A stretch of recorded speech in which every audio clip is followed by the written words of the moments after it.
BC రిజర్వేషన్లపై కేంద్ర ప్రభుత్వం వహిస్తున్న వైఖరిని ఖండిస్తూ మన సూర్యాపేట జిల్లా ప్రముఖ వైద్యులు కాంగ్రెస్ పార్టీ సీనియర్ నాయకులు డాక్టర్ రామ్మూర్తి యాదవ్ గారు మనతో మాట్లాడుతున్నారు. ఒకసారి ఆయన మాటలు విందాం రిజర్వేషన్ గురించి. ఈరోజు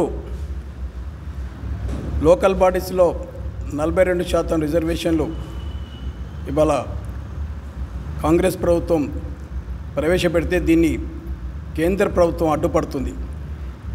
దీనికి వ్యతిరేకంగా ఈరోజు సూర్యాపేటలో జనసేవా సమితి ఆధ్వర్యంలో రౌండ్ టేబుల్ కాన్ఫరెన్స్ కండక్ట్ చేయడం జరిగింది. దాంట్లో ఇలా సిపిఎం పార్టీ, ఎంఎల్ పార్టీ, జై భారత్ సభ్యులు, అలాగే మిగతా జనసేన సమితి వీళ్ళందరూ కూడా అన్ని పార్టీల వాళ్ళు, సిపిఐ పార్టీ వాళ్ళు కూడా అందరూ హాజరవ్వటం జరిగింది. అయితే ముఖ్యంగా రాహుల్ గాంధీ తీసుకున్న నిర్ణయం ఏదైతే ఈ దేశంలో కులగణన జరగాలనే నిర్ణయాన్ని ఇలా రేవంత్ రెడ్డి గారు ఇలా మొత్తం భారతదేశంలోనే ఇలా మొట్టమొదటిసారిగా కులగణన చేయడం జరిగింది. కులగణన చేసి ఇలా అసెంబ్లీలో తీర్మానం చేసి అన్ని పార్టీలు ఒప్పుకున్న, ఆనాడు బీజేపీ ఒప్పుకుంది, కాంగ్రెస్ ఒప్పుకుంది, అన్ని పార్టీలు కూడా ఒప్పుకున్నాయి. అలాగే దీన్ని ఇవాళ ఆర్డినెన్స్ కూడా తీసి ఈ నెల 7th నాడు తీసి ఆర్డినెన్స్ ఇవాళ గవర్నర్కి పంపడం జరిగింది. గవర్నర్ ఇప్పుడు మళ్ళీ రాష్ట్రపతి పంపడం జరిగింది.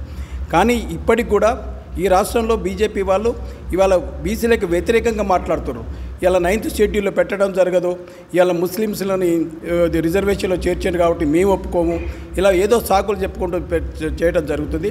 అది చాలా తప్పు. దీనికి నిర్ణయం తీసుకొని ఇవాళ మొత్తం ఈ రాష్ట్రంలో బీసీలందరూ కూడా బీజేపీకి వ్యతిరేకంగా పోరాడాలని, అలాగే ముఖ్యమంత్రి గారు కూడా ఇవాళ ఢిల్లీలో మొత్తం ఇవాళ 100 మంది ఎంపీలతోటి ఇవాళ మొత్తం తెలంగాణ మొత్తం కాంగ్రెస్ నాయకులతోటి ఇవాళ రాష్ట్రపతి ముర్మును కలవాలని డిసైడ్ 5, 6, 7 ఆగస్టు నాడు కలవాలని నిర్ణయం చేయండి. ముఖ్యంగా ఎందుకంటే నాకు తెలిసినప్పటి నుంచి కూడా 1952 నుంచి కూడా ఇవాళ రిజర్వేషన్ మీద పోరాటం జరుగుతుంది. ఆ పోరాటంలో ఇవాళ మండల్ కమిషన్ ఒక 90లో రావడం జరిగింది. అవి కూడా వాళ్ళ వ్యతిరేకించింది, బీజేపీని వ్యతిరేకించింది. అవాళ Mandal commission National Front VP Singh ఉంటే ఇవాళ అద్వానీ ఇవాళ వ్యతిరేకించాడు బీసీలకు రిజర్వేషన్లు, అయినా సరే వీపీ సింగ్ ఇచ్చాడు.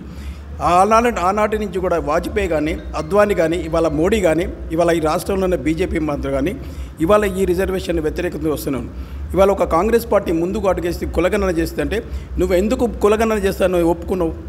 ఇవాళ రాహుల్ గాంధీ తీసుకున్న నిర్ణయాన్ని నువ్వు ఒప్పుకున్నావు కదా, కులగణన చేస్తాను. కులగణన చేసినప్పుడు ఇవాళ అసెంబ్లీలో ఒక మొత్తం తీర్మానం చేసినప్పుడు, చట్టాన్ని మందం చేసినప్పుడు అసెంబ్లీలో బీజేపీ ఒప్పుకున్నది.